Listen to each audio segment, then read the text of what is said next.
TSN 1050.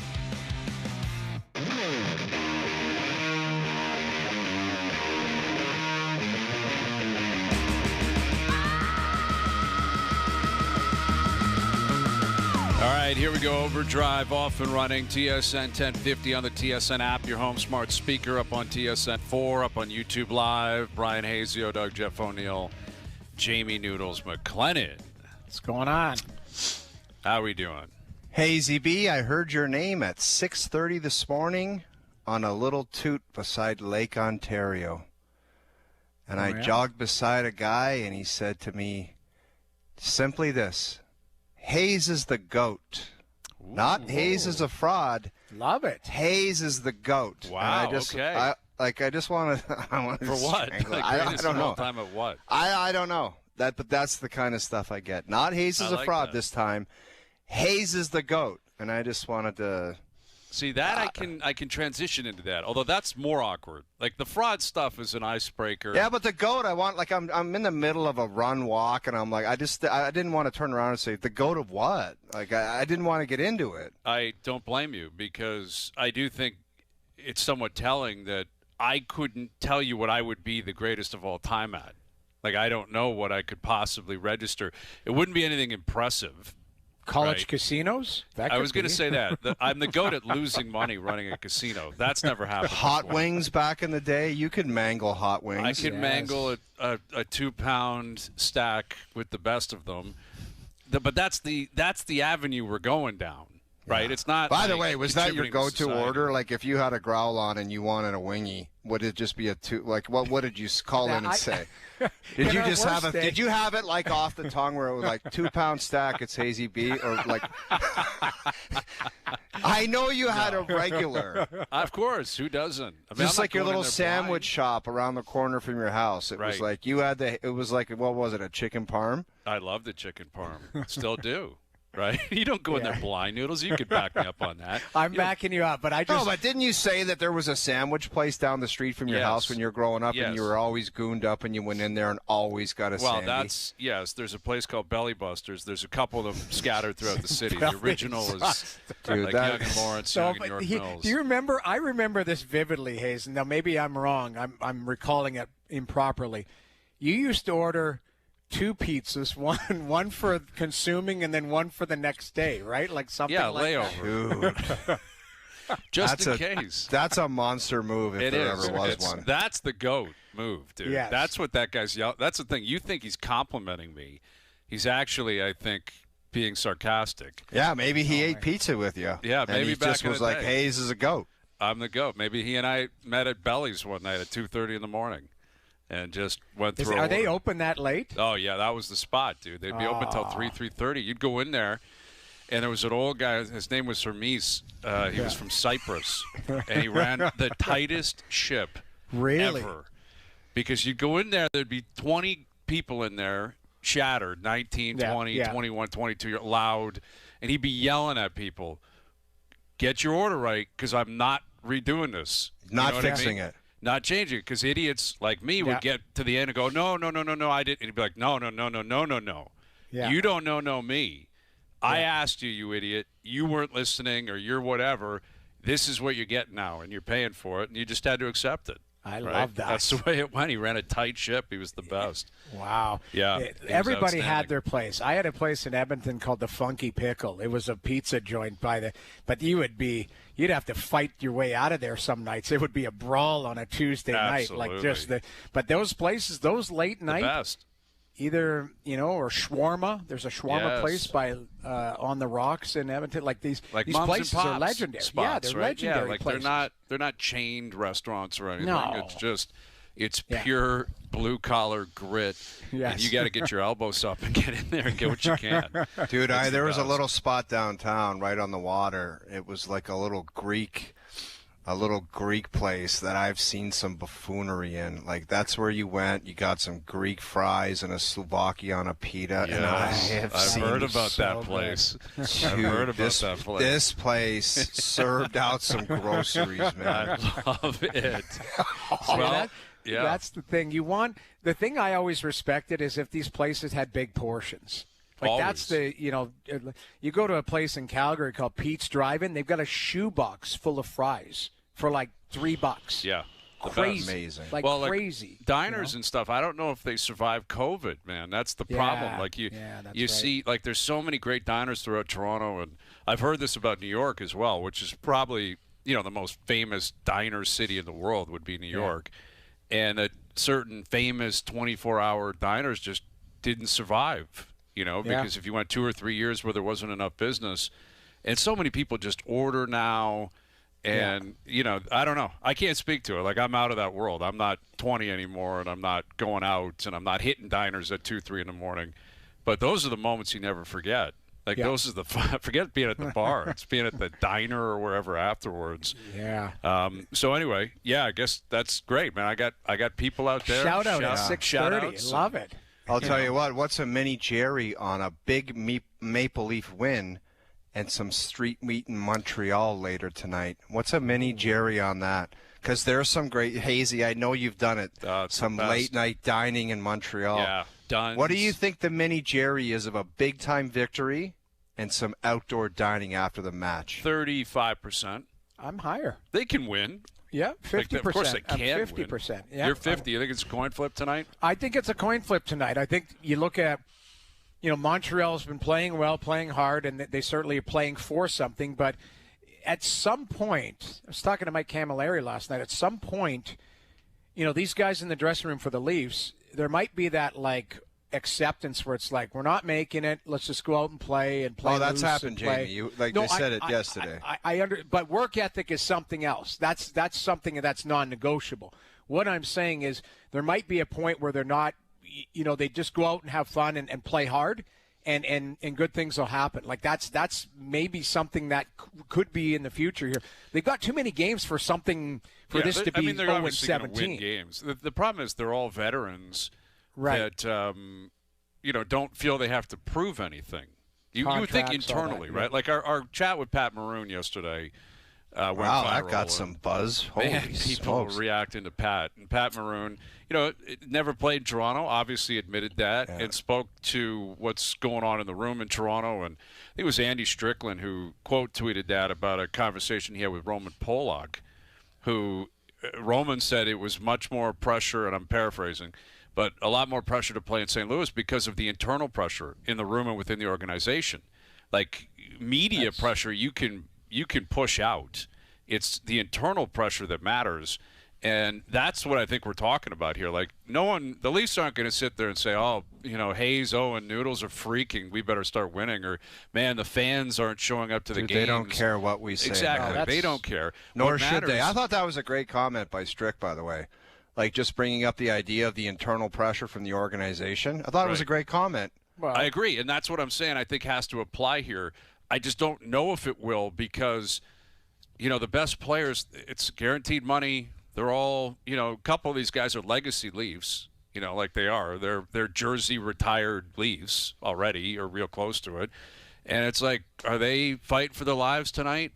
I don't know. How many young players are on their way up fighting for their lives? Like, that's more likely to see craziness. If you put some kids in the lineup and say, hey, you got a chance to play in the NHL, what are you going to do? That guy might go out and run someone through the boards and drop his gloves. What are the Leafs going to do with, Matthews and Nylander and Tavares and Riley? They're just going to go play. They're not. They don't care what. I shouldn't say that, but I find it hard to believe they're worried about their reputation, or anything like that right now. I think these guy told you that the other day. Like this day and age, it's like locked in, no movement. It's like what? There's no sense of fear or urgency. It's like it's over. But you know what? You just said the words about Strickland. St. Louis won in 2019. There's an expectation there. There's a culture there, and that's the difference. Like, to me, the pressure should come internally from the leadership group on that in the room and from the organization saying, this isn't how we play. I understand you're having a tough year. I respect that, and not everybody's going to have their best year every season. But, to me, work ethic should be non-negotiable, and pride in your game should be non-negotiable. And I think those are types of things that, I know the St. Louis culture. I was part of it in the late 90s, and that, that kept going from Pronger and Brett Hull and McInnes and them, right into Dougie Waite, into, great leaders, Alex Steen, into, them winning a Stanley Cup. And to me, like, I look at different organizations have different expectations, but the culture and the leadership in that room should hold everybody's feet to the fire and say, we're not going to embarrass ourselves down the stretch here. Yeah. Well, I mean, they got a coach fired in St. Louis that year. Yeah. So I do think there's some revisionist history, right? There wasn't much culture the first 2 or 3 months when whoever it was that got fired. I get that, but my point is their expectation. Like, all I know from the outside, again, is the Leafs dressing room's a country club. But then why can't Berube change that? Why, if Keefe couldn't and Babcock couldn't, like, this is what I don't understand. But I think it comes from within, Brian. Like, we can yell and scream all we want. A coach can come in and yell and scream all they want, but those players have to be able to want to dig in and accept that. That's just the truth. And I think there's some to that, Noodles. I also think the way they play defensively is it's horrendous. You're right. Like, the semantics. I'm not letting the players off the hook. I just feel like with commentary, if you go too deep on that, it lets Berube off the hook, Tree Living off the hook. Craig Berube has coached. Look at the way they defend. They get caved in every single night. Yeah, no, that's agreed. On the coach, right, and that's on the players, the roster construction, you name it. Everybody has to own a piece of that. What I'm saying is that who's not accepting that? You know what I mean? Like, that's the point. Is the guys in the room have to play with pride. That's where I'm coming back to. Like, yep. They've accepted it. They've accepted what's going on. You can hear it in their voices when they talk. They're like, oh, yeah, Boston, they got back into it's just like there's no conviction at all. It's like, how do you even believe anything coming out of their mouths? It's just, I don't know. But if they lost tonight 3-2 in a hard-fought game, who cares? Like, to me, I can respect that. Like, I can respect that, hey, they just didn't have it, or, you know what, maybe one play different, that type of stuff. Not getting run out of the building, and to me, you shouldn't be second on effort. That's Jamie, I love saying to a guy, and I don't say it that often, where it's like, how about those Leafs last night? And I don't mind saying, you know what, they worked their ass off, and they got goalied, or they just got beat, or a special player made special plays. But you just don't say that often, especially right now. It's just like all you can say is that was a complete disaster, a mess. Like, how else do you describe it? Yeah, and they've got to get off that. Like, you can't. Right. You gotta. If this is one, like, Berube's saying the right things. He said it yesterday. Like, hey, this is our biggest rival. The Bell Center will be rocking. The shoes on the other foot. I remember this game 7-8 years ago, when Matthews and Marner and them were going into the Bell Center and beating up the Habs, and people in Montreal were going nuts, saying we're in trouble, like the Leafs are going to own us for a decade. And in reality, they didn't, because in 21, the Habs came back from down 3-1 and have owned the Leafs ever since, because that's the only moment that really matters. Who cares about game 12 or 48 or 63? When they puked away that series against Montreal, it was just – it was a death knell for the most part. But the connection to where you are now with Hudson and with Demidov and Suzuki and Caulfield they're not kids, but they're younger than Matthews and Nylander and Tavares. Right. And they're motoring, man. You look at their lineup, they've got a lot of depth. You know what? One guy that I was thinking, always watching him when he got drafted, and it was kind of a scrutinized pick because of the unknown, but I watched him when he was younger, and I'm like, if that guy could get nasty and figure out how to navigate his way around the ice, he could be like the real difference maker for the Habs. And it's Slavkovsky. And he had some comments after the game the other night that I absolutely fell in love with. He was like, I want to be the guy that changes the game. And I don't know if he's just blowing smoke, but for him to say that, and he's making big plays at big times, I just love that attitude, and I love the stuff that he's doing out in the ice. Yeah. Because he's a big dude, man. If he can be that ultimate power forward, much like on defense, how they have skill and point producers, but I think when Caden Gooley's playing at his best, where he's physical, like he's kind of the guy back there, you know what I mean? Where it's like there's a leadership, and it's like that's a guy you want out in the ice in most critical moments. Well, and I think offensively, that could be Slavkovsky.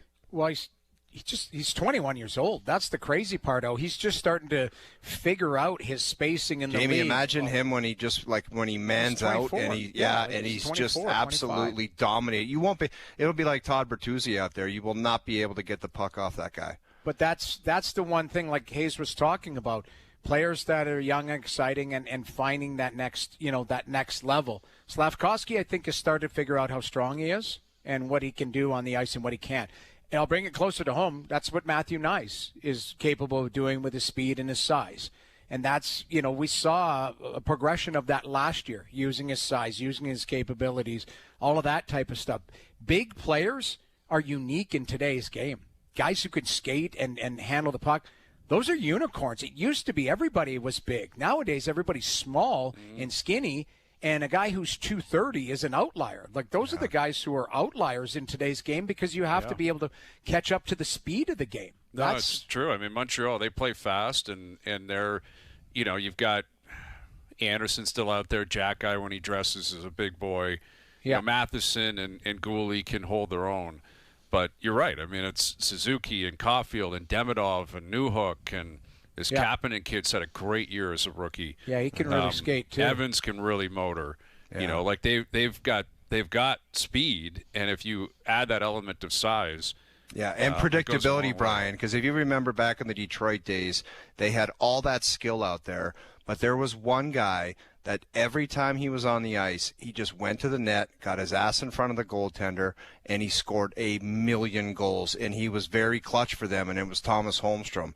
And it was just the dependability. Like, you've seen skill guys get pushed out of games all the time.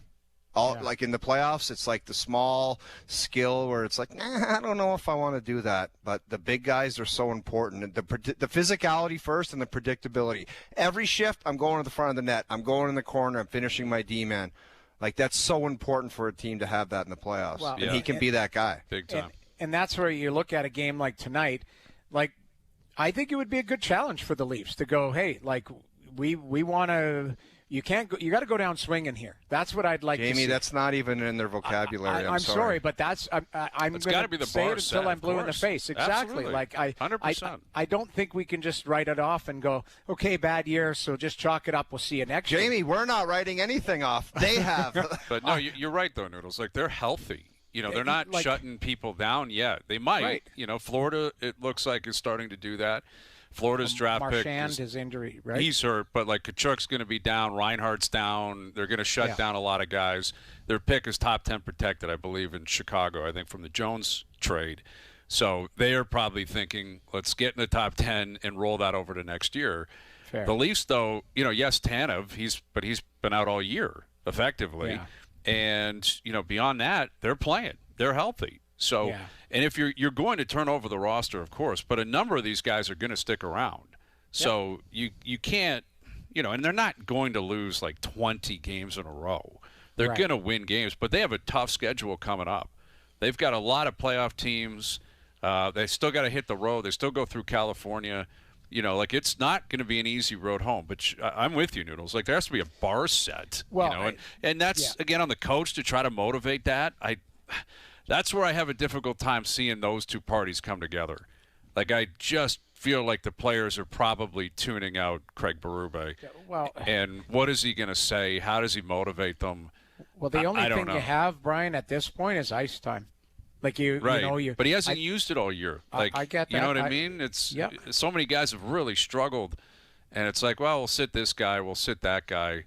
It's like everyone jokes in the market, like, Calle Jarnkrok's still playing. Why? Yeah. Why is he playing? Like, just wave him and say you're out of here. You know what I mean? Like, he's not a part of the future. He's probably going to be in Europe next year. But playing, still got to play him. And maybe the other side of that is Tree Living's like, I don't want to call Marlies up and put him in on this because I don't like the vibe of everything that's going on. There is a portion of that might have to be considered. Well, I don't know how he could like the vibe of what Calle Jarnkrok's doing out there. Like, if there's a description of just the guy, he is it. He goes up and down his wing. He hardly gets a shot on net. He's literally a live body with a jersey on out there. But I don't know. It's been a real struggle. No kidding. Keeps no playing kidding for some reason. Yeah. Well, they've got 18 games left. Like I say, if this was 8, we're having a different conversation. 18 is still, quarter of the season almost. It's like a you lot gotta, of points up like, for grabs. It is. It's a lot of 36 games. points. You got to play. Yeah. Like at the end of the day, you got to figure it out to find something, and that's why maybe like I've said this before, division, like interdivision, but also rivalry games. It doesn't matter where you're in the stand. I've been at the bottom of the standings. When I was with the Calgary Flames, we played the Edmonton Oilers or we would play Vancouver Canucks. Those were rivalries. It didn't matter where you were in the standings. It brought out the best in the group. I'd like to see that. I'd like to be here tomorrow talking about, wow, that was a really good game last night. Regardless of what happened, that's what I'm hoping to see tonight. I'm with you on that. All right, NFL free agency, there's a ton of moves, ton of news already. Joe Thomas will join us to recap the last couple of days, what we could expect the rest of the week. We got Johnny coming up. We got some controversy at the WBC.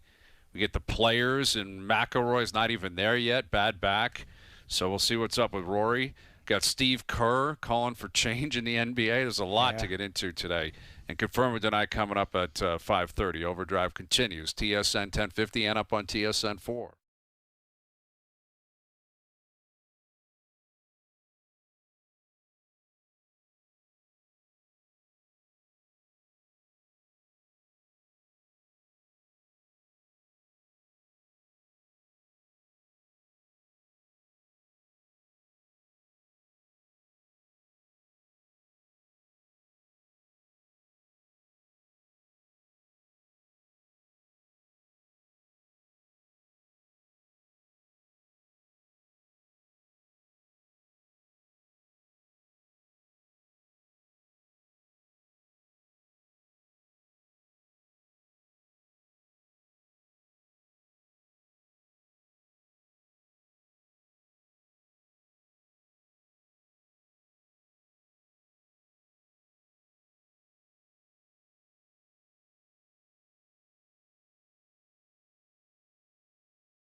Tonight on TSN 1050, your Toronto Maple Leafs hit the road to Montreal to take on the Canadiens. Coverage starts at 6 p.m. Matthew scores! Hear it all on TSN 1050. The Leafs live here.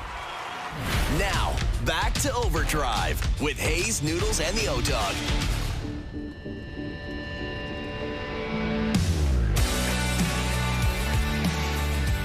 Hazy B, I've been asked on Twitter to ask you if you're familiar with Pizza Corner in Halifax. Yes, of course. Famous, world famous. Dude, I can't imagine you gooned up at Pizza Corner in Halifax. All-time great spot. There was a different pizza joint on all four corners. So it's just wheels everywhere. Yeah, like you could hit for the cycle. And do you think there was monster behavior where someone has a routine of I get one from each and I move up? Hitting the cycle. Do the cycle. Hitting the cycle. A single over here, double, triple, and a home run. That is just... Yeah, they've got one some wild piece, stuff 2 out piece, there. 3 piece, and then give me a whole box. Yeah. Well, you know what they do in Halifax, which I couldn't get in on, was Donaires. You guys ever heard of Donaires? Oh, yeah. Yeah, Donaires originated out there, I believe. Massively popular. Massively Isn't that popular. like a Slovakia on a pita? More or less. I'm it's not kinda got that familiar look with and the vibe. Donair. Yeah, like Donaires and like there's some spots that I've frequented, out east and out west. Absolutely. Like Donaires. 100%. But the thing is, I'm not a big sauce guy. Yeah, so Donaire, I'm you would not eat a Donaire. No. There's no chance you I even try have one. a modified Donaire. That's what I do. Right. Somebody was chirping me. Somebody sent me a note saying, "Funky pickle over steel wheels." I'm disappointed. Keep in mind, this is 25 years. There was no steel wheels back then. That's in Edmonton? That's in St. Albert or in Edmonton? Edmonton. But the thing is people sending me notes of, "Oh, what about steel wheels?" I'm like, that wasn't around when I was around. Like, keep in mind, like I went out a million years ago. 30 years ago. Well, there were some code words back in the day. My contractor was talking to my wife about back in the day, and there was this place downtown where if you asked for cold tea at like 3 a.m. Yeah, Spadina. On Spadina. You were getting a big, giant teacup loaded with beers. Yeah. I have to believe that's still around. I have to believe it. The cold I had no how come I didn't know about that? A cold tea order was we're going to flood a teacup with just beers and you can hammer it. Oh yeah, man. Like the great spots down Spadina. You go there after the bars at 2:30, 3 o'clock. And you'd order you talk about amounts of food that was egregious. You go to a Chinese joint at 3 a.m. with like 10 people. It's like, give me 20 fried rice. Dude, those orders are obscene. Insanity. If you get 20, of like 15, 10, let's say 10 big dudes who are just crushed and starving, like that order is outrageous, man. Yeah. Yes. Crazy. There is with a round of cold tea for everybody. Calgary, Alberta used to have an Electric Avenue, and after the bars was a place called Singapore Sam's. It was like a bar inside a Chinese restaurant. It was unbelievable. 4 o'clock in the morning, people dancing on tables, eating Chinese food. It was unbelievable. Absolutely, as they should be. Yeah. As they should be. We need that happening in society. Come on now. Yeah, we worry do. about Exactly. our youth. What people are doing nowadays. Yeah. Anyway, we're going to get Joe Thomas here in a moment on the NFL and what's going on. It's Players Week. We'll get into that more and confirm it than I. Should it be the fifth major? What's going on with McElroy? There's the video out on TaylorMade's socials of the O-Dog and I in there hitting the QI4D. I thought I gave you some good advice, man. I have to be honest. It is a great video because he's still rehabbing the shoulder, especially a month ago. He wasn't sure if he could really rip home drives or not. So he went into full coach mode.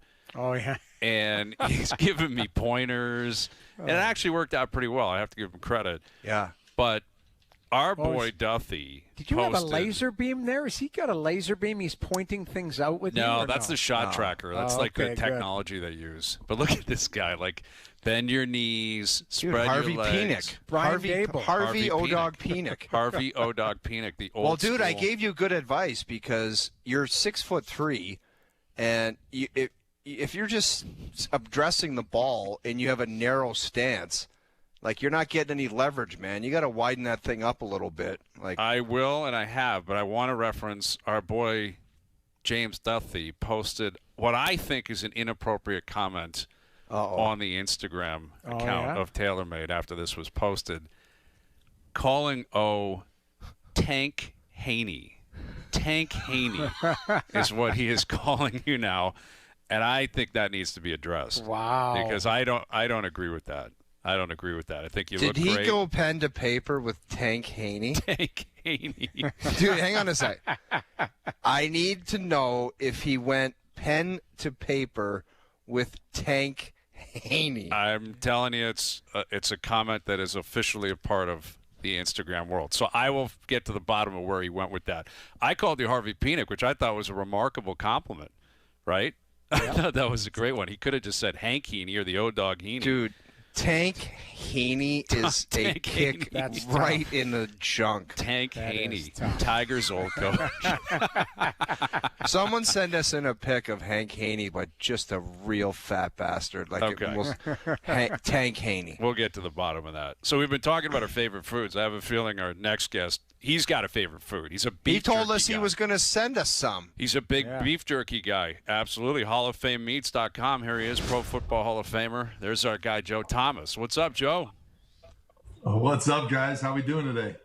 We're doing very well. We're just talking about some of our favorite foods. Like, you must just destroy beef jerky. Like, is that your go-to or what? Of course. I mean, who doesn't love a good beef jerky? I love the Hall of Fame beef sticks, the Hall of Fame beef jerky. I mean, it's the best product ever because you can throw it in your truck, throw it in your pocket, throw it in your lunch bag, throw it in your lunchbox if you're going to work. You're out in the fields. I mean, it's pretty much the best protein product of all time. Joe, what was it like back in the day, like when you had some big boys out and for a late night? Like, what kind of groceries are being bought at some after-hour spot? Like, there must have been some debauchery, no? I can remember one time out with the boys, probably didn't have any beers that night, and we walked through McDonald's drive-thru. And this was back in the day where they used to let you walk through the drive-thru, 2:30 in the morning, and that's when they had the dollar menu. And each one of us ordered 10 of those double cheeseburgers. So, hey, it's only $10. Pretty good deal back then. And eating 10 cheeseburgers at 2:30 in the morning after a couple dozen beers does not leave you feeling very good when you wake up the next day. That's the spoiler alert. So is that what it, nowadays things are so much different. Guys are so much more focused on nutritions, curfews, all of that type of stuff. Do you feel like some of that old school is not in today's game at all? Oh, yeah, they lost it. When social media came on board, that was the end of that, because can you imagine my fat ass walking through McDonald's drive-thru holding 10 cheeseburgers and a couple other Cleveland Browns offensive linemen, especially if after a loss, how we would have been lambasted if there was a photo of that got out there. So I think that's part of the reason that, a lot of these pro athletes now, you don't see them out in the community all that much. You don't see them at the bars like I think you're probably used to, because they're all afraid of getting that one photo that gets blown up. And then it reflects badly on them because people can use it however they want. And, for better or worse, I think guys are probably not treating their bodies as poorly as we did back in those days, especially in college, before there was such a thing as Instagram and TikTok. Joe, as far as free agency, we always say in the National Hockey League when it's going on that the GMs have to stop themselves from themselves. Like, how difficult it is for GMs with desperation and wanting to win and just trying to talk themselves into that being the right guy when they go out there and find him, when basically everybody might know that that's not the case. Yeah, my agent, the great Peter Schaefer, he did Barry Sanders and Jerome Bettis and Willie Rofe, and he would always say to the GMs, don't save salary cap space for the next guy.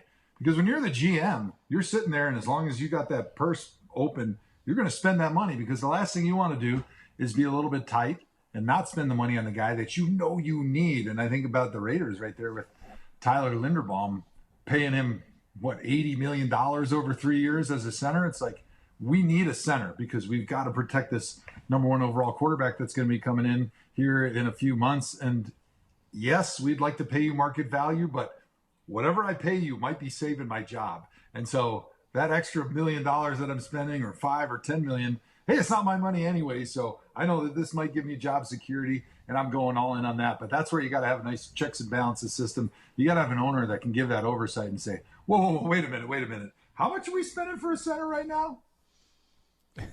So where do you think a guy like Aaron Rodgers is going to end up here? I mean, this is, the Steelers are waiting on a decision. I mean, at the end of the day, where do you think is the best fit for him? Well, I think when you get up there a little bit more in age, it's better to just stay where you are, right? I don't think if he leaves and goes somewhere else, he'll be in a better situation than he would be where he is in Pittsburgh. And I think, him and Mike McCarthy have had an up and down relationship a little bit. But he knows Mike. That's a comfortable situation. That's a comfortable offense. He was on that team last year, so he knows a lot of those guys.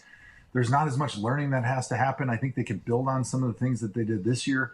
So to me, it makes sense if he's going to come back and play, I think he should do it in Pittsburgh. That would give him probably the most joy. It would give him the best chance to probably chase a championship or have some success that he wants to. And it really doesn't make sense to just go hopping all over the place and have to start over every year in your 40s. Joe, how much of Tua's comments last year do you think were a factor in the Dolphins? Like, he had the comments about some of his teammates don't show up to meetings, they don't do this. How much of that, other than his play, was a factor in him being shown the door in Miami? I think at the quarterback position, how you carry yourself, how you represent the organization, the words that you say, like, that matters more than any other position on the team, because you're the face of the franchise. Every time you step out there, you're representing not only the name on your back, but the logo that's on your helmet. And with Tua, like, you have to be in a leadership position, command respect from everybody in that locker room. And when you start saying stuff that doesn't go over very well in the locker room, they're going to weigh that a little bit more heavy than they do some of the other positions, because not only do you have to be a great quarterback, that's the great deodorant. Like, nobody cares what you say if you're one of the great quarterbacks of all time. But if you're kind of in between, and you're a quarterback that's maybe said some things, ruffled some feathers in the locker room, had a hard time staying healthy, they're going to be a lot quicker to kick you to the curb, because they don't like how you're representing the brand, the organization. And they're wondering that, like, hey, if we hit a rough patch, are these teammates going to back him? Are they going to be ride or die for this player? And I think that definitely played a bit of a role there with Tua. Joe, do you think Tom Brady can get the Raiders turned around? It's going to be tough. And I'm curious. I wonder how much say he's got, right? Like, I know he's an owner and he's got some fancy title and stuff, but is he the GM? Is he the one that's pulling the strings? I mean, it sure seems like the messaging coming out of Las Vegas is that he's got a great impact on what's going on there, and he's involved in every decision. But I also see him on Instagram in some pretty nice looking places with some good looking models. So I don't know how much film he's watching. I'm not sure if he's diving into the 375th best offensive tackle available at the combine. Joe, I went down a rabbit hole on Twitter the other day, and I can't believe I did it, because it's basically not worth my time or anyone else's. And it was regarding, like, the New York Jets and their fan base and what they've been through and how horrendous they've been, and just the decision making, like, on the field, off the field, the ownership. Like, how on earth, if you're a Jets fan, and I only know a few, like, what needs to happen for that to turn around? Because that has literally become the laughingstock, basically, of pro sports. Well, I'm glad you didn't mention the Browns, because if you go down the rabbit hole of the Browns, it might be even worse than the Jets. It's tough to get worse than the Jets right now. Yeah, well, we'll allow the Jets to be the winners of that category. But I think when I look at the NFL, it's good that if you have those traditional organizations, those franchises in the big markets, especially out east, like, you want them to have some success. Like, it's not good for anybody if you got a team that's just been dumped on forever and just can't seem to figure it out and turn it around. And although I didn't grow up a Jets fan, I feel like we're kindred spirits a little bit, having dealt with 2 decades of losing and unfortunate situations right and left. So, I mean, just as a football fan, you'd love to see the Jets turn it around, be more competitive. You'd love to see a good rivalry amongst the Jets and the Patriots again, because I think the rivalry is what makes sports so great, especially in the NFL. And when one team just sucks all the time, it's not much of a rivalry, it's not much fun, and it's not good for the sport. So come on, Jets, turn it around. Let's go. Well, we cover the Bills a lot up here in Toronto because of the proximity of where Buffalo is. What do you think the Bills' plans are to, get to that next level and maybe help Josh Allen out? Well, I'd love to hear it from them because it seems like this offseason's been a little bit chaotic. I'm not sure they knew the direction that they were going to head. But really, you got to get the defense right. Like, Josh is, in my opinion, the best player in football right now. But he's still one man, and he's not playing defense. So they need to make sure that the team is more balanced. They need to get some receivers on the outside that Josh can trust so that when it's 3rd and long, he just doesn't have to run the football every single time. They need to have that balance to be able to put a good product on the field so that the defense doesn't know, okay, here comes Josh Allen right, Josh Allen left, Josh Allen go make a play. Because 1, it's hard to win like that. And 2, the guy's only got so much tread on the tires to be able to, he's a big guy, but to take the hits and the beating that he does, not only standing in the pocket and running around, but then running the football the way he has been throughout his career. I think you got to be able to find some weapons on the outside for him. You got to be able to help that defense so that they can get off the field, get the ball back to your stud quarterback. And I look at the model that the Indianapolis Colts had back when Peyton Manning was there, right? They didn't care about how many yards or how many rushing yards they gave up. All they cared about was, can we sack the quarterback on 3rd down? We're going to send our defensive ends, Dwight Freeney, Robert Mathis, sprinting up the field after that quarterback on every play. Because we know on a long drive, eventually there's going to be a 3rd down. If we get it back off the field, we're going to give the ball to Peyton Manning, or in your case, Josh Allen, and he's going to go score a touchdown. And then it's going to be pretty hard for that other team's offense to keep up with that model. So I'd like to see a little bit more of that model where, hey, let's get after the quarterback up front. We don't care about how many times they run the ball for 4 or 5 yards. We're trying to get turnovers and sacks because if they don't score a touchdown in one of their drives, we know we got the greatest player in football on the other side of the ball playing quarterback. And he's going to get a 6, 7 just about every time he touches the football. And that makes offenses afraid. And then they start doing things that are uncharacteristic and outside of what they feel comfortable doing when they feel like they have to keep up with that other side of the football. Joe, you just mentioned stud quarterback, and it's such an important position. Our host, Brian, always talks. It's a quarterback league. Yeah. How do you envision the quarterback situation in Cleveland next year? Like, you talk about stud quarterback. How do you handicap the possibility of there being a stud quarterback in Cleveland this year? Well, it's interesting since the Browns are not right at the top of the draft. I think reading the tea leaves coming out of Cleveland, it doesn't feel like they like any of these quarterbacks in this draft, at least draft in the 1st round. You never know what's going to happen. They could still trade up. They could reevaluate guys or the evaluation changes over time after they learn some more. But it seems like with Deshaun Watson having his contract restructured to make some salary cap space and him coming back healthy, and then you have Shedeur Sanders, who's shown some promise, been a little bit up and down. It seems like this year with the new coach in town, they're feeling somewhat okay, at least based on their situation, to go into that season with possibly a rookie that was drafted later in the draft. Maybe somebody they pick up as a veteran to compete. But then Deshaun Watson and Shedeur Sanders kind of competing for that starting job and then letting them run with it this season. Because I think really when they're looking at the draft and then next year's draft, they're thinking like, hey, it might be tough this year, but we think that potentially in the draft the following year, that's maybe where we would target a quarterback if Shedeur doesn't continue to improve, if Deshaun Watson doesn't become the magic man and somehow heal himself and become the quarterback that he was in Houston, which seems like not that long ago, but was a dang long time ago.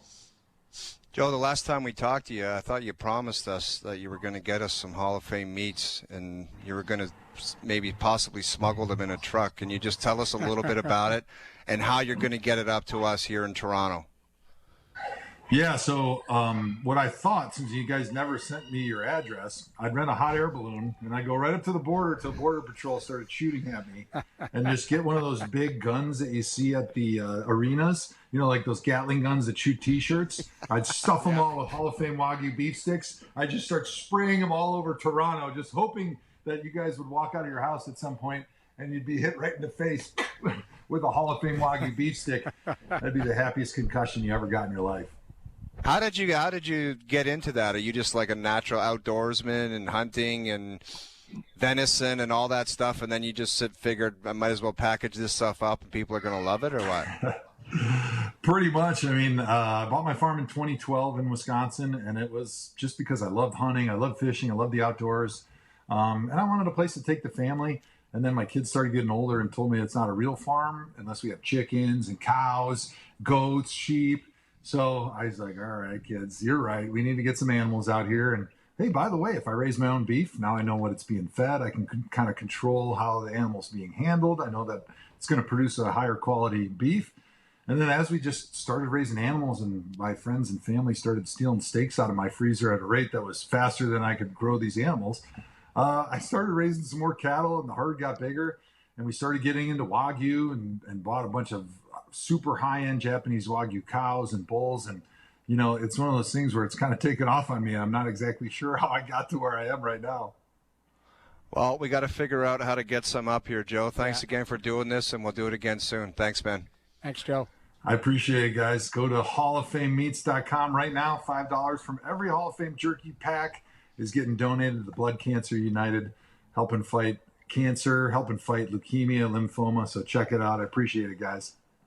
Okay, thanks, Joe. Thanks, Joe. Okay, Noodles. Our host mailed that one in. He wanted to see if we could handle a NFL-type question segment. I think we held our own. Right. Yeah, I think we did okay. Right. Can he hear us now, or is he done? Can we no, he's just sending us a message. He wants to see what he's doing is if it really hits the fan, he wants to be able to trust the fact that you and I can hold the fort down. Yeah, we're not Wayne's World. Exactly. So we're going to take a break, and when we come back, we're going to hear from Hazy B, and he's going to give us his 2 cents on how we did in that NFL segment. Hazy B coming up next.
one of golf's signature events, welcomes the PGA Tour's best. McIlroy's got another player's title. Who will be next to make history at the renowned TPC Sawgrass? See the right club today. Better than most. With its infamous Island Green. The Players Stadium course. You never know what you're going to get. A loaded field takes on the challenge. The stars align. One of the biggest trophies in golf at stake. The Players on TSN and TSN Plus. Miss Guillory is a one-woman hurricane. I'm an incredible multitasker. She connects the cases in ways conventional detectives cannot. I think I just figured it out. I never doubted you for a second, Guillory. I left my phone in the car. Give me yours. The last time I let you borrow my phone. I changed the ringtone the baby got back. I haven't heard the end of it. I like big butts and I cannot lie. She did it again. High Potential, all new, tonight at 9/10 Mountain on CTV. Stream tomorrow on Crave.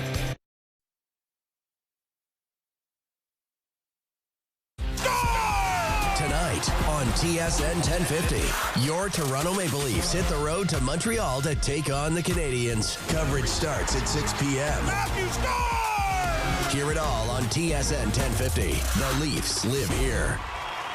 Now, back to Overdrive with Hayes, Noodles, and the O-Dog.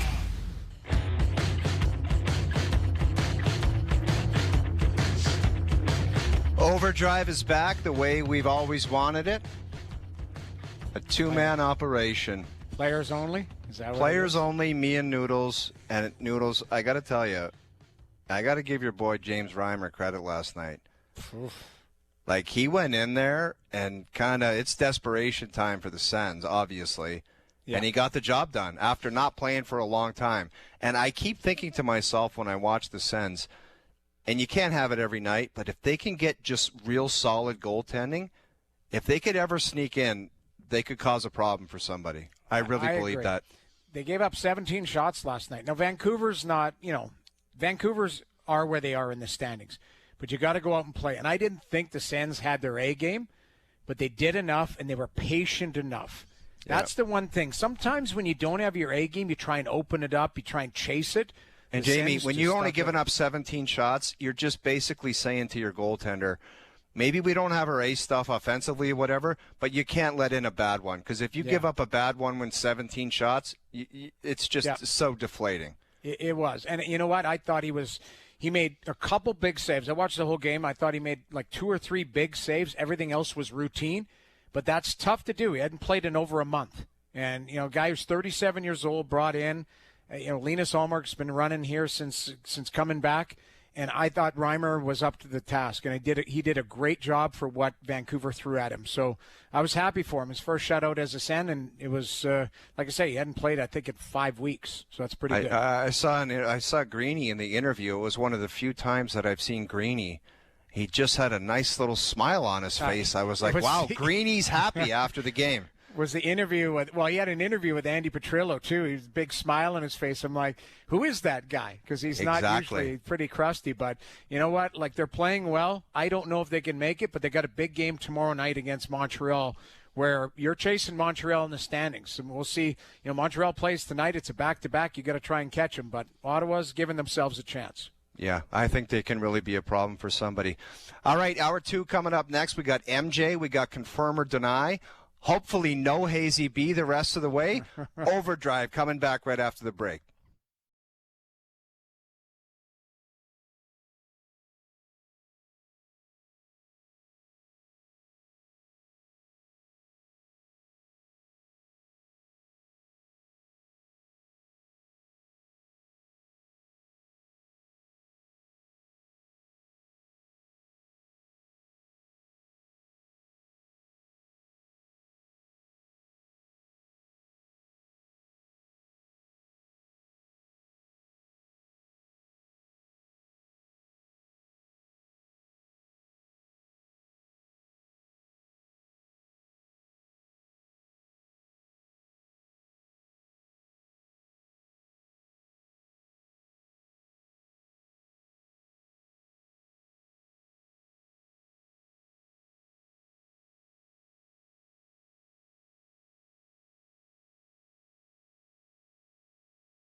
You think you can just walk away and nobody's going to come find you? If we find the kids, we find our package. Did you catch the bad guys?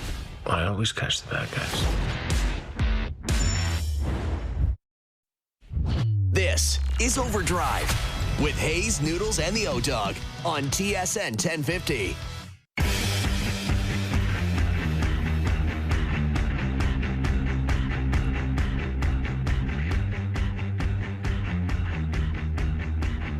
Jeff O'Neill, Jamie Noodles, McLennan.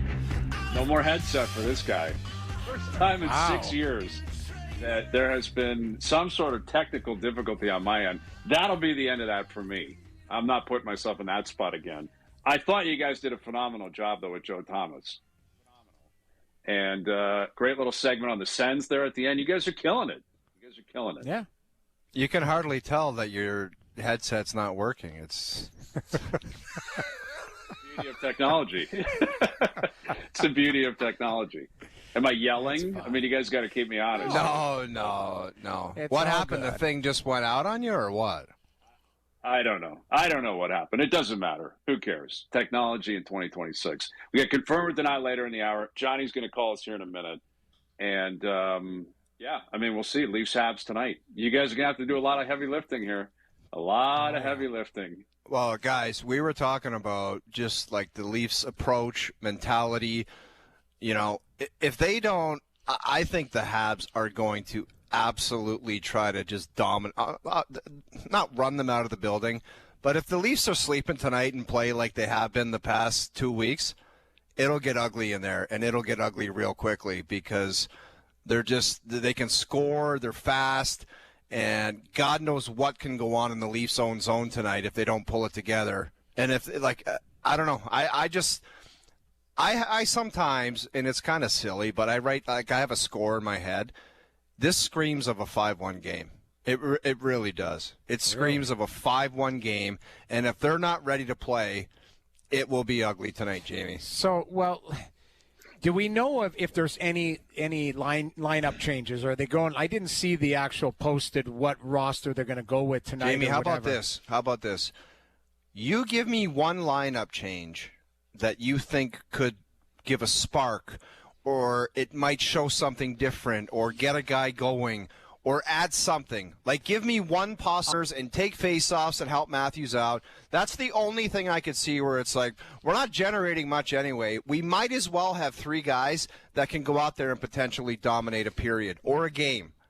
Well, the other thing, before I let you go, Hazy, I thought you could try and find a little bit more ice time for Cowan and for Robertson. Those are the guys that at least consistently have shown a little bit of speed and a little bit of, jump. Now, that doesn't mean they've, dominated or consistently dominated. I think Callan is still light. He gets pushed off pucks. I think he's got to, have a really good off-season of working out and establishing himself. But that's the only thing I think of. Tavares' push to the left wing is really interesting. I think that's a good idea. But Michelli and Nyes and Nylander or whatever, Michelli, all of a sudden finding more ice time for him, that doesn't do it for me. I'd like to see somebody that, again, I think Robertson's a guy in and out of the lineup or whatever, but I've noticed him. I've actually noticed him the last couple games, and whether he's effective or not, he's kind of around it. I'd like to see them try something different, put it that way. What do you think, Brian? Nick Robertson is a fascinating guy. I study him all the time, and I always say to myself, what are you? Because it looks like he can skate fast, he can shoot the puck, but then there's times he can't get it out or he'll take a stupid penalty. I don't know. He's a really fascinating guy to watch because sometimes you're like, that's got to be an NHL player. Let's bring in our NHL expert, Mike Johnson, to see what he thinks about this situation. Johnny, he just doesn't want to work our host, so me and Noodles are kind of taking over. Tell me, Johnny, when you watch Nick Robertson, is he an NHL player or is he a guy that kind of deserves what he's been getting, the treatment? Is he getting screwed? Is he going to be like Scott Laughton and maybe go somewhere else and start ripping home goals? What do you make of it? Good to see you hosting effortlessly, seamlessly. I don't even know if there's been any any noticeable difference with hosting versus Hayes. So keep on doing what you're doing. It's better. Wow. Yeah, listen, I don't know why the guy on the left of the TV stage screen could just slide over, make a 3-man box. Who knows? Listen, Nick Robertson's obviously an NHL player. Like he even with his warts, even with his shortcomings, of which there are, you mentioned some of them. Clearly he's a smaller guy. He's not great at board battle sometimes. Sometimes he gets a little panicky with the puck, but he can score. I mean, even with his limited ice time and limited opportunities, he's scoring 15 to 20 goals. So that's an NHL player. There are 700 NHL players or whatever, 350, 360 NHL forwards. He's clearly good enough to be one of those. So, yes, he's an NHL player. I just wonder, though, if you were to expand his opportunities, I'm not sure it'd be a linear progression in points and production. Like, 50% more ice time, I'm not sure there's 50% more points in there. I don't know if he has that sort of consistency. And, as you know, playing the other team's best lines, playing top 6 minutes against better pairings and different matchups, it's a different existence. It's just harder. It's trickier to do. So, again, I don't know if he thrives in that situation either. But he can be a valuable guy. Down your lineup, they chip in 12, 15, 17, largely 5-on-5 goals. Like, that's a guy you can play with. Hayden Krebs, obviously maybe more jam in his game. He's playing a big-time role right now for Buffalo. He's a smaller guy, similar kind of body, not as talented, but maybe more grit in there. But I think he probably should play more. And the obvious one is Easton Cowan. Like, it's time. This is a reality of where they are in the standings. And veteran guys won't like it. Well, I'm sorry if you're Steven Lorentz or Calle Yarncroke and you wish you could play more. You had 60 games to play more. Now we're going to find out what else is there. Quillen, Gru, whoever you want to bring up from the minors, Cowan, Robertson, whoever it might be. That's what these last 20 games were for, to see what you have in the NHL. So, Johnny, heading into tonight, is there anything that you would tweak if you're Craig Berube? I talked about in the 4 o'clock hour. I'd like to see, it doesn't matter what happens tonight. I'd like to see work ethic. I'd like to see some pride in your game, all of that type of stuff. But if you're the coach, is it as simple as what we just talked about, maybe finding a little bit more ice time for Easton Cowan, finding a different look for Nick Robertson, or what O was talking about, maybe John Tavares slides to the wing? Like, you don't just give up as a coach. You've got 18 games left here. What do you think Craig Berube could be doing here against a division rival that should be a rivalry game that should at least bring some emotion tonight? I mean, there's two parts to that. Noodles, right? Like, one, you could try tactically something different, whether it's lineup wise. I do, the idea of Tavares in the wing, that's not terrible. Because I think, him driving the second line next year at center, that they probably should explore what that might look like differently. Because I don't know if that's going to work as well for them. So stuff like that, lineup decisions, ice time, yeah. That stuff, you can get creative. You can try some different system stuff, like nuances and tweaks, try to explore different options. But the one baseline, and listen, I played on crappy teams. I played on teams that lost a whole bunch of games in a row at the end of the year. So I've been in that sort of tailspin where you just can't seem to get out of it. All you see is April 15th, and that's all you want to get to. But yeah, I mean, if you're Craig Berube, at the very least, you would like this team that you believe in are wired to be competitive people and successful in the NHL, play with the kind of intensity and emotion and commitment that every team has to play with to be successful. And they haven't been able to do that.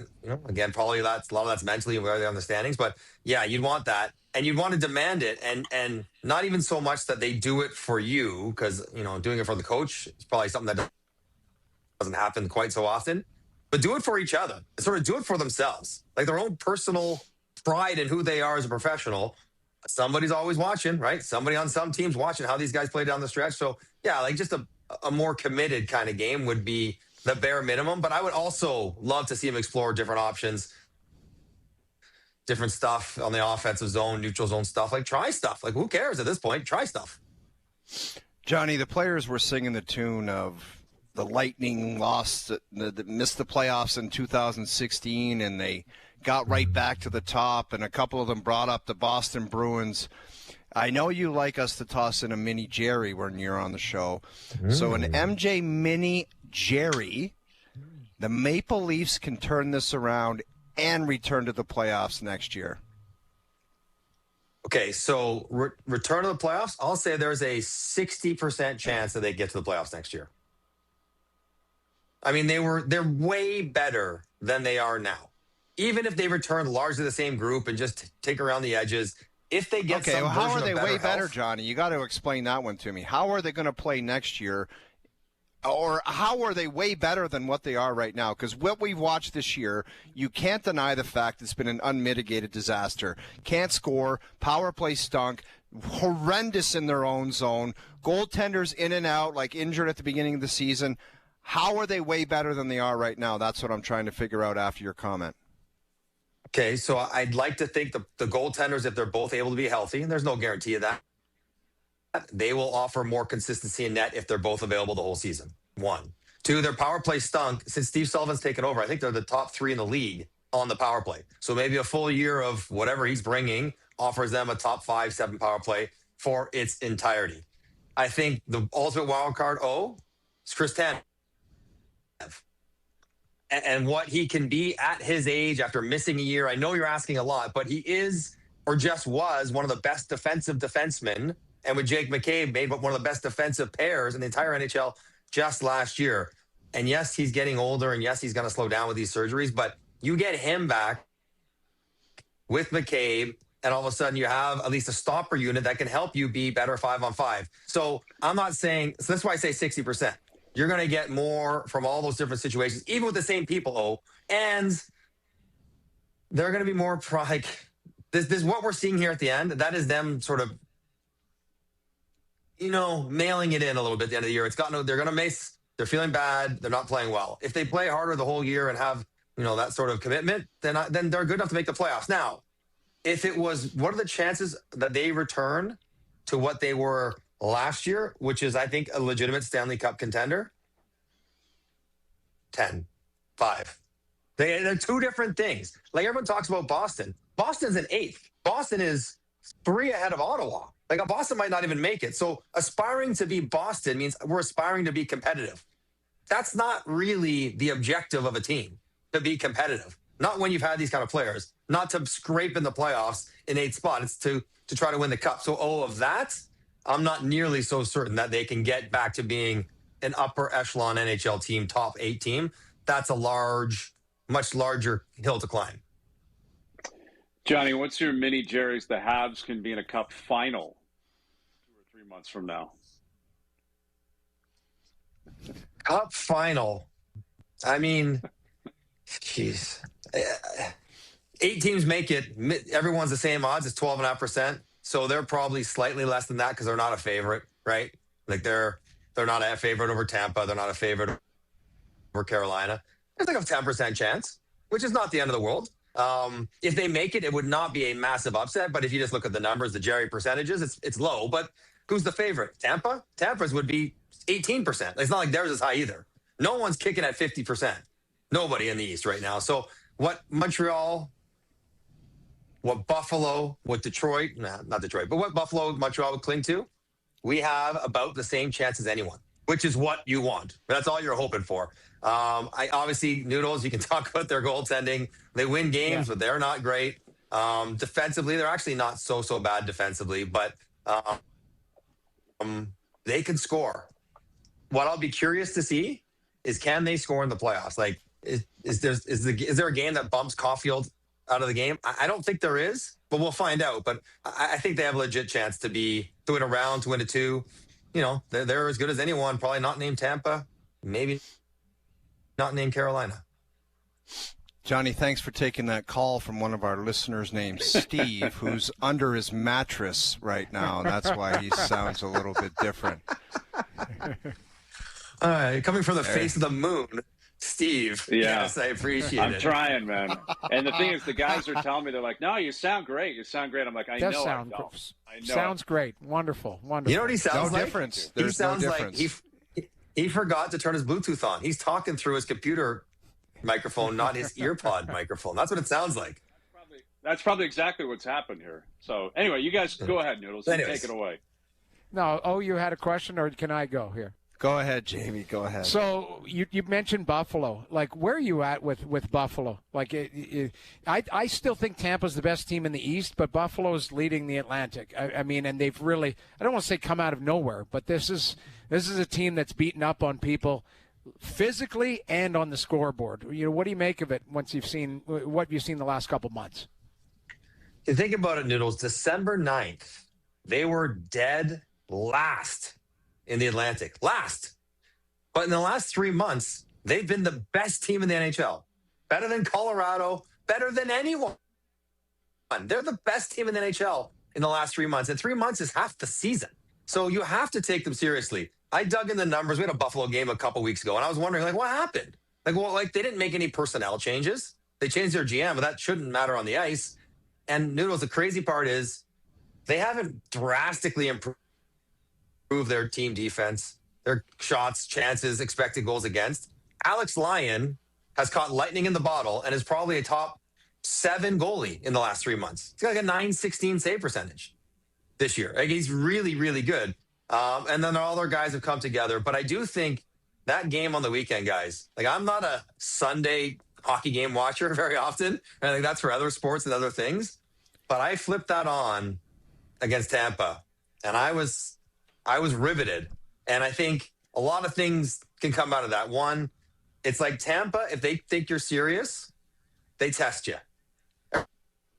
Everyone talks about Florida being greasy. Tampa's got a lot of grease in their game too. And I think it's a sign of respect for Buffalo. They said, okay, we're gonna run around a little bit. We're gonna try a Darlene. We're gonna try different guys and see what happens here. And the way that Buffalo responded a year after, Tage Thompson got knocked out by somebody last year. And it was a big thing where they were not tough enough. They wouldn't stick up for each other. And if there was ever an ultimate we're all in it together game, that was it against Tampa. Lots of guys fought, but even when nobody wanted to fight, there was 5 guys in there swinging and grabbing and pulling. And I think that sort of belief is different for that team. I think the energy of the team, the success, the market can be a little bit, can push them forward. So I think they're legit. I mean, I guess Alex Lyon, he did this in Florida, right? He got them in the playoffs 3 years ago, supplanted Bob to start the playoffs. He did this in Detroit for a while and played really well there. If you believe in Alex Lyon, then you have to the way their team looks. If Josh Norris stays healthy, all of a sudden they have more depth and different kind of players. And if they get the first round, if they come second, whatever. They're not going to play Tampa in the first round. So they're going to get some version of Montreal or Detroit or Boston. They would go in that series, given what they've done in this second half of the year, as the favorite. And they deserve to be. I think there's in this wide open East, which is painful that the Leafs are so bad this year when the East looks like this. Like any other year, the Leafs would have waltzed into this thing hey, we're the favorite. We should be. But yeah, I think see them get through a round for sure, maybe 2, would not be surprising at all, even though they haven't been there in a decade and a half. Johnny, what do you make of the Oilers, the whole outfit out there, with the playoffs 20-something away? There's some, the giving up the goals. I know they can score at will, but how do you assess what the Oilers are all about right now? At some point, do we have to go Bill Parcells? You are what your record says you are. You are what the stats say you are. We keep all waiting. I put Vegas and Edmonton in the same situation. I think everyone in hockey's waiting. They'll figure it out. They'll turn it on. They'll dial it in, and they'll be really good because we've seen them do it for multiple years. Well, we're 65 games in. If they were going to dial it in, wouldn't it have been 3 weeks ago, a month ago, 6 weeks ago? Maybe they can't. Maybe they don't have the personnel or the mental energy right now or the physical energy to do it. It's wild that they are hanging on by a thread to even make the playoffs. It's insane. We know they have the 2 great players, but defensively, they're a mess. Their goaltender apparently gets mad when you score on him in practice. You read this, Noodles? Tristan Jarry's arguing with Oiler guys about how they shoot on him in practice. You're shooting too high. You're shooting by my shoulders. And you're thinking, listen, Tristan, Jars, whatever you call this guy, your save percentage is 850. We're treating you like the backup. We're shooting wherever we want. We're not going pillows on you just to make you feel good. Come on here. Are we kidding? It's one thing if you have Carey Price in there or whatever, or somebody like that, but to do that, I think you have to, they got issues. And I'm not sure they write them before the end of the ship. Hang you know on a who second. doesn't have issues anymore? You know who Hang on a doesn't have second. issues Yeah! anymore? We're back, baby. Yes, we're back, baby. I and love we're it. Alive, Jamie, you're going to have to hold on. You guys said. Hazy Beat, do you have a quick comment for MJ? Go ahead. I'm so glad you're back, I think he's pal. a phenomenal guest. I think he's doing a great job. All I do is pump tires around here. I don't take cheap shots at people, ever. I don't do it. I wouldn't do it. Never. Never, never, never. Yeah. Great seeing you guys. Great chatting with you guys.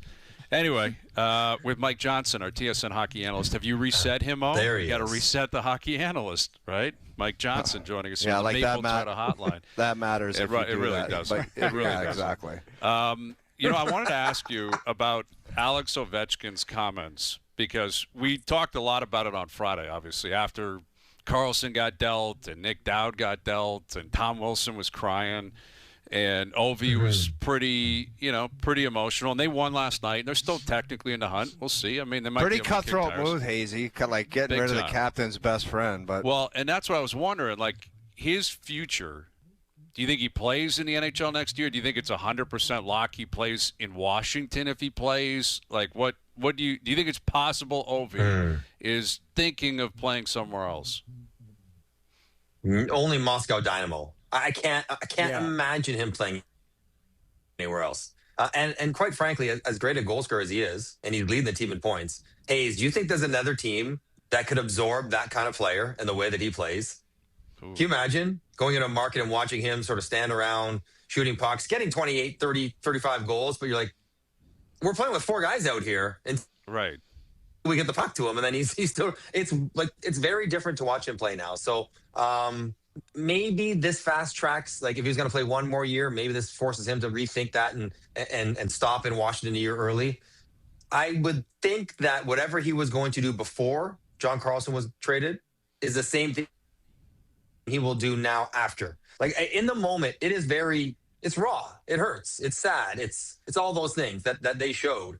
But I think, once you get over it over a week, 10 days, 2 weeks, okay, you realize John Carlson's still your buddy. He's coming back to Virginia in the summer. You can hang out with him all the time. Life goes on. Hockey goes on. If you're going to play, he'll probably play again in Washington. But I can't see him going anywhere else. And I honestly, I know he's still good, but I don't know what the market would be for him around the league. It's just he's such a unique player now. Right, and he's hit his number. Right, he's passed Gretzky. He's hit 900 goals. So taking him on is a completely different beast. So McDavid, McKinnon tonight, and we talked about it yesterday, like what the possible MVP hunt is going to look like and where it ranks. And I think it's a moving target. Do you place more emphasis into head-to-head, though? Like, if these are your two pace guards, I think Kucherov is right there. Does tonight matter in terms of how they play, who wins? Where do you stand on that? No. I mean, it's one of 82. Maybe there's, that recency bias in the voters' heads. Remember that game of the month less when McDavid went for 6 and Nate got shut out, or vice versa? I think you look at the numbers, you look at their team, you look at their relative success. We talked about McDavid. Hayes, you're famous. He'll never win another Hart. Like, he's not going to win this year, not with where they are in the standings. Like, you'll be vindicated this year because he won't win. Ooh, because Edmonton is. Get ready. Get ready for that dance. I can't wait for that tap dance of celebration. But, I think if they are around the same production-wise, and it looks like Kucherov, McDavid, McKinnon are all going to be about the same, and then you go to sort of the impacts on their team success. And you got first in the league, maybe first in the East, and a team barely getting the playoffs. So I think that matters more than a head-to-head game. That is just one of 82. You can't put too much stock in it.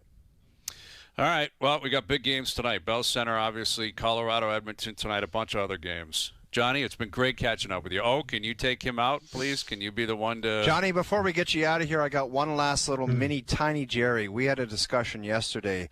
The Stanley Cup winner comes out of the Central. Good. That's a good one. I will say they're going to be in the Final Four, 25 minimum. They'll be better than the Pacific. I'm going to say probably 45%.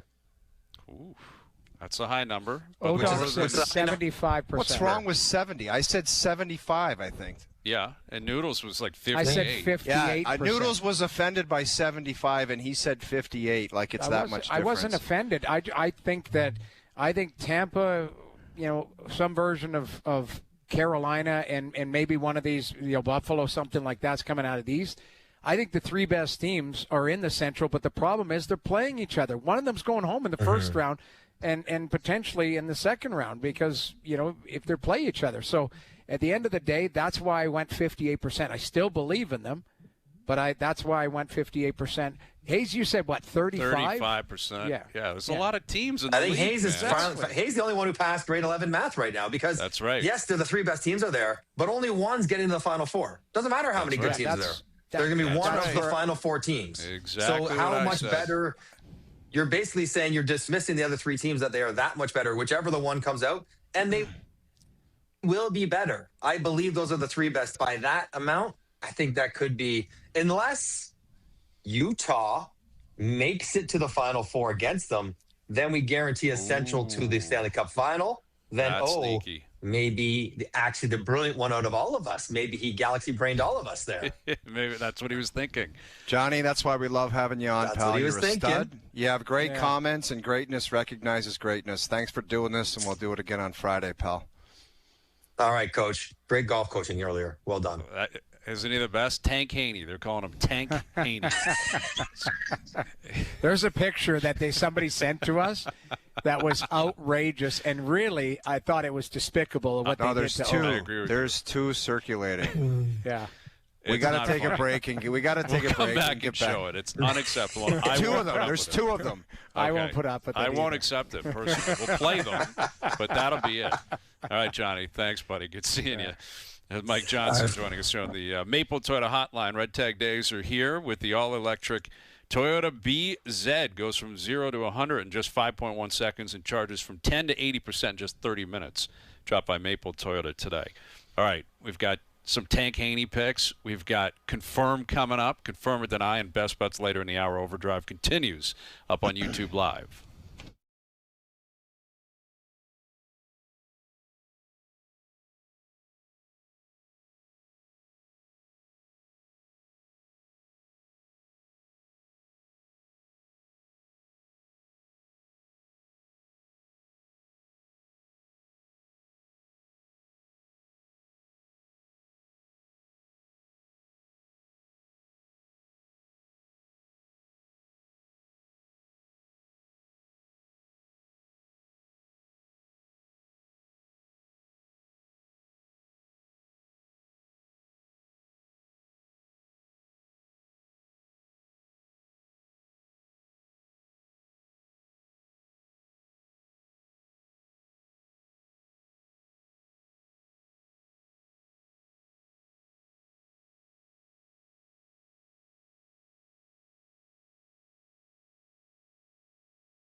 You think you can just walk away and nobody's going to come find you? If we find the kids, we find our package. Did you catch the bad guys?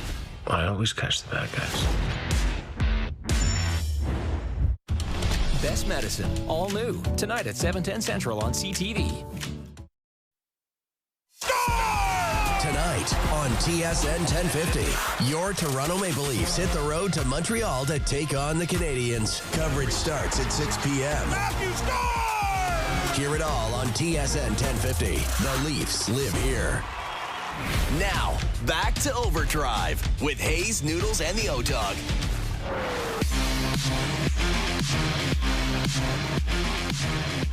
All right, so Hazy B, the tailor-made vid came out where I tried to offer you some instructions, and you were dialed that day. I was gonna, I have to admit, I got to give you full props. Since the first time I met you in golf till now, you're a legit single-digit handicap. Made a lot of improvements. I went through a phase where I said you should be left-handed. I still kind of think like that because you're naturally left-handed. But your swings come around. You make solid contact. There's a bit of a tour flush at times. I love it. Mm-hmm. Thank you. And you post, like the tailor-made video got posted, and one of our colleagues, who is a rat, a dirty rat, made a comment saying, that's Tank Haney, the coach. Yes, because you were coaching me. Yes, you were helping me. And Hank Haney was Tiger's old coach. Right. But Duthie, who apparently thinks I'm a monster, said, that's Tank Haney. And Joe from the Bridge, if you have the two of them, one by one, excuse me, let's see number one of Tank Haney, which is... That is what is that guy gonna what is that fabricated. guy gonna teach you on the range? Like a shoulder turn? That is unacceptable what somebody's done to you. That's uncalled for. So that's online. That's AI. That's a manipulation of the truth. That's not the O-Dog that I know and love. That's Tank Haney.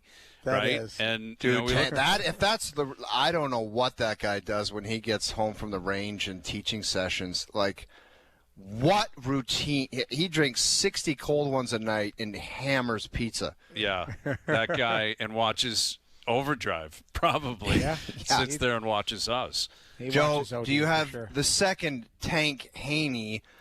Like, no. That's this guy old-school just Tank hooked Haney. one out of the woods, and I guess that's Tank Haney. That's just Tank Haney. Flushing a 5-iron. Yeah, the hat is too small. That's always a great sign when your head is so massive you can't find a head. You can't find a bucket. That's a 9 and a quarter. You can't find a bucket. That's a 9 and 1/4. Yeah. Yeah. That's the last loop on the clip, and it's just holding on.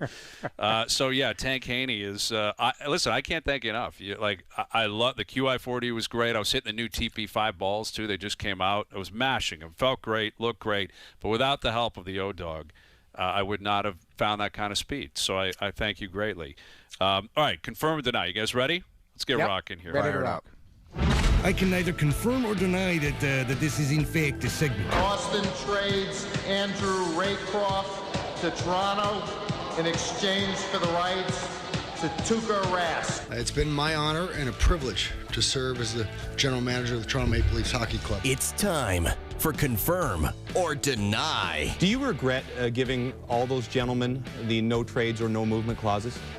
I can neither confirm or deny that. I can't confirm or deny. All right, confirm, deny. Brought to you by Boston Pizza, Canada's favorite sports bar. Enjoy $15 lunch at BP where you get an entree, a side, and a drink, and you'll get it all in 20 minutes or less. A fast lunch doesn't have to be fast food. See you for a $15 fast lunch at your local Boston Pizza. All right, we're going to go off the board here, Joe. I'm going to start with confirm or deny based on something we saw at the WBC last night. Teammates Randy Arozarena and Cal Raleigh, during that game last night, which was a great game, the Americans won. Randy Arozarena, who again they're teammates in Seattle, we just saw them in the ALCS, walks up to Cal Raleigh, extends his hand, trying to shake his hand, and Raleigh just dusts him off and goes, "I'm not doing it. Like, we're playing here. I'm not doing it. We're not teammates." And Arozarena carved him after the game, lit him up. Confirm or deny, this is going to be a serious problem for the Mariners when they get back to their club team. I don't think I'm going to deny it's a serious problem, as you just described that, but there's a man conversation that needs to be had immediately upon returning to spring training so it doesn't filter into the clubhouse, it doesn't filter out in the field, and it's not a situation where everybody's walking into work every day, because I've seen it a bunch of times where they're like, oh, God, there's that guy, and that guy's coming. Let's everybody clear out. It's a miserable environment, and you got to get it straightened out quickly. They're both big boys. Like, they can sort that out. I thought it was a bit of a D-bag move, not even to knuckle up your boy. But maybe he means business, and he's a competitor, and that's just the way he does business. But they got to sort it out immediately. Do I think it's a serious problem? No, I do not. No, I think it's a dinner. A steak dinner or a drink or something, like you meet face to face and say, but I don't know. Like, baseball's such a casual sport. These guys are in the World Series at first base, yucking it up, laughing it up. And for that, I thought it was a bit of a hero move. And I like Raleigh, but I thought you could at least give him a little tap or something. Like, I think it's the best thing that could have happened for the World Baseball Classic. Because you're right, like the nature of baseball is everyone's cordial for the most part. Yeah. But there is an impression with the WBC that the Americans in particular don't care enough. They don't really care. It's a made-up tournament, whatever. Yeah. And this is a sign that Raleigh is trying to let everyone know we care. You know, like in other sports, when you, like, we'll use hockey as an example. No one's dapping each other up at the, before you drop the puck. Hey, you're my teammate back home. It's like, no, I'll drop the gloves with you right now if we have to. Right. I'm on this team now. You're on that team. And I know it's not conducive to the baseball culture, and I do think Raleigh is on the wrong side of it. I don't blame Rosarina. I think he's like, hey, it's baseball. You're my guy. What's up? I thought he went over the top afterwards. He went nuts on Raleigh. Yeah. But I actually think this is a good thing for baseball, the WBC in particular, because you're trying to make it a real event. You're trying to prove the players really care. There's no such thing as bad press. It's a big story. Right. This is USA-Mexico, and you've got two teammates who are kind of fighting now, and we'll see if they meet again down the road.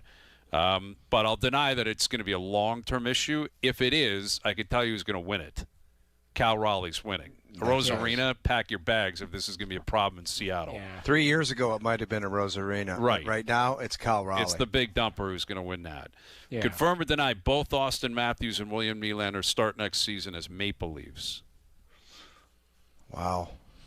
What a horny little question that is. I'm going to confirm it because I don't think anybody in the organization has the stomach for anything else, to be perfectly honest with you. If it was me, they both would not have the uniform on, but I think they both will.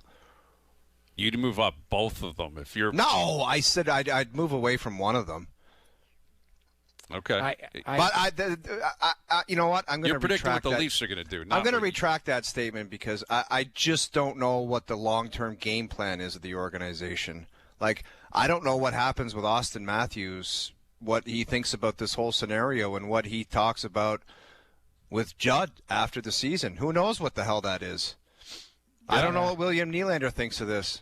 But I told you guys, this roster, and you guys seem to be somewhat upbeat of this thing turning around and making the playoffs next year. I would say not a whole lot would change. There would have to be drastic improvements, like game-breaking impact players signed in the summer or traded for.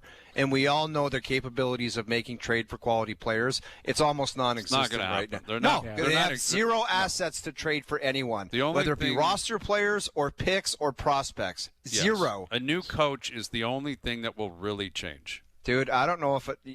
I'm not predicting it will happen. I don't know if it will for sure happen. I don't know. But you throw Jared Bednar behind that bench, I'd love to see what he could do with that roster. Well, the way they play in their own end, good luck. But whose job is that, though? Like that, I get the players have to own a lot of it. Like, dude, I get it. But I've always told you, my dad told me when I was younger, kind of like defensive systems and responsibilities, and no one knows better than Jamie because he played on maybe one of the most defensively sound teams when Minnesota first came in the league. Joel Quenneville was the coach. Well, no, it was Jacques Lemaire. Yeah, Jacques Lemaire. Okay. But yeah. And Quenneville in St. And Louis. Q. But go ahead. Yeah, so he knows how important the coach is. So But I honestly think with the way those guys go back there and how carefree they are and the puck movement and the stupid mistakes, you put the best coach in the game back there. Put Coop back there. I don't know what he's doing with that team. I don't know. I think that first of all, to answer the confirm or deny. Sorry, the confirm or deny. I think they're both back based on what they're saying. Austin Matthews is saying the other day, like reset, like Boston, like Tampa, all of that. To me, that's what they're saying. That's what they're trying to sell. It's like, hey, this is just a bad year. Injuries, inconsistencies. We can reset, change the roster a little bit, and come right back at it. Jamie, I just think those comments are to keep the flies off. I really don't believe anyone truly believes it. Fair enough. But my point is, if that player is saying that, that's Austin Matthews, then he believes he's coming back. And William Nylander has 7 years left on his deal, or whatever it is. Like, it's a lifetime. So I don't think, unless one of them puts their arms up and says, get me the hell out of there, that you're coming back with that. Those two plus Matthew Nyes. That's what I'm thinking. So I'm confirming that they come back. As far as the coaching and the system and all of that, they're all guilty of it. The coach can say, play this way, and if William Nylander wants to blow the zone and not play on the right side of the puck, the only thing you can do is take away ice time and say, you don't want to play like that, you're going to come sit beside me. That's what Jacques Lemaire would have said. That's if you're asking me about coaching and accountability, I've heard him say that to Marian Gaborik. You want to play like that, next time you're going to come sit by me. Play like that again, you're going to sit in the stands and watch it. That's the only thing that I've watched coaches with accountability say. Your ice time is the only thing they can control nowadays. Well, yeah, and again, that ship has sailed. It was never really utilized because a lot of their best players who have been awful just keep playing. Yeah. I'll confirm it. I will say this on, Nylander's a different beast because he's got such a long-term deal, and he's a scoring winger. Matthews is the captain, the face. There's a lot invested in both of them in terms of the whole marketing campaign of the team, ticket sales, jersey sales. Matthews has always been on a different level.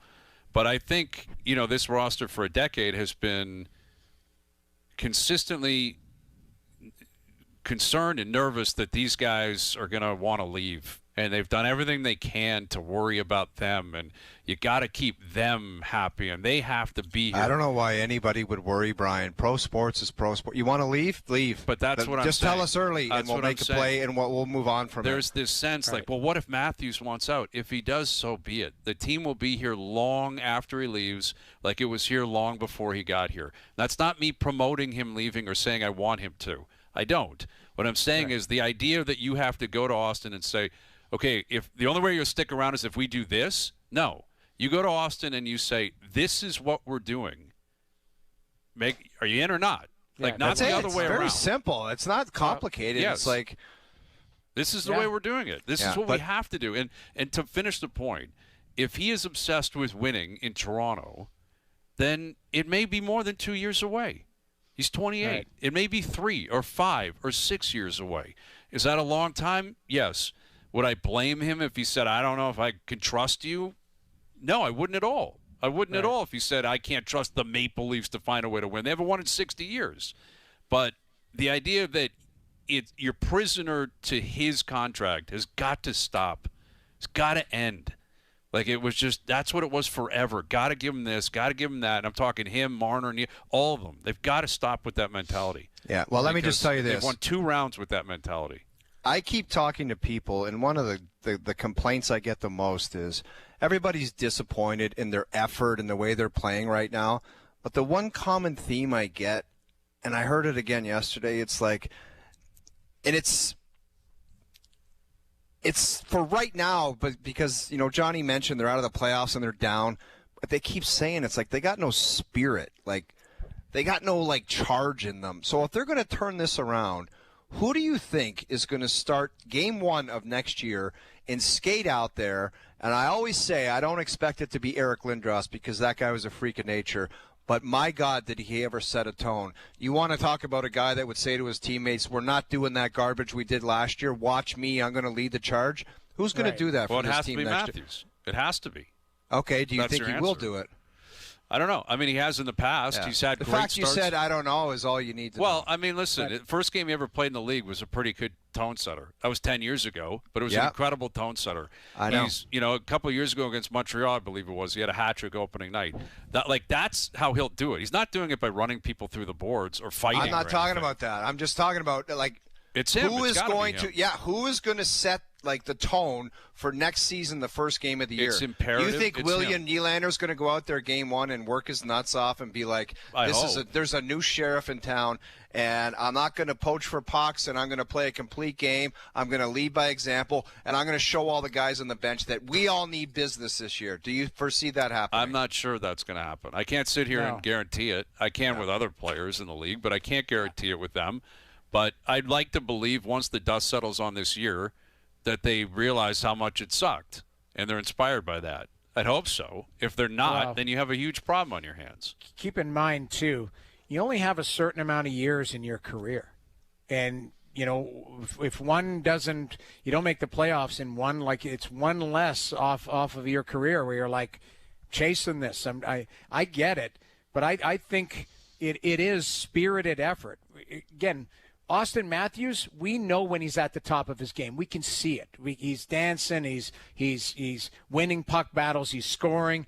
William Nylander is controlling play. John Tavares is being heavy on the puck. Morgan Riley's skating, jumping into plays. We haven't seen that consistently this season from everyone. Nylander injured, Matthews injured, inconsistent. Tavares had a good start. He's tailed off here. And Morgan Riley had a really, I thought a good start, and then it's really tailed off. Mm-hmm. So at the end of the day, I can't answer that for you as well. I can't say what am I going to see next year that I believe is going to change. Well, if you're not going to answer it with a yes or any kind of conviction, that gives you your answer that you already need. Well, the guys that need to know it are the Leafs and the management and what they want to do. And what they believe. All right, there you go. Confirm It Deny brought to you by Boston Pizza. Best bets coming up. A recap on the day. It's been a wild one today. Tomorrow we got the players. We'll get to picks. We'll get to a number of things on that. And the WBC continue in Canada with a big must-win game tonight. Yeah, and I got one more pick, guys. Someone did me real dirty with a Tank Haney. It's a different level, and when we come back from the break, I am going to show this to you guys. Okay. And it's alarming. Okay. Tank Haney the third. This is the third pick. Tank Haney coming up. OverDrive continues. Powered by FanDuel up on YouTube Live.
best medicine. All new. Tonight at 7:10 Central on CTV.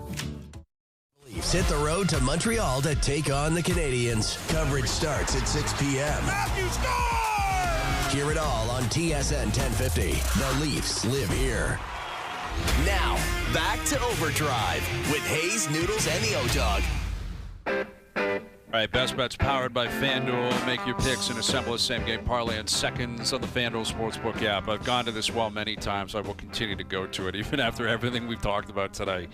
Austin Matthews, anytime goal scorer, paying plus 145. He's gone 11 games without a goal. He's due.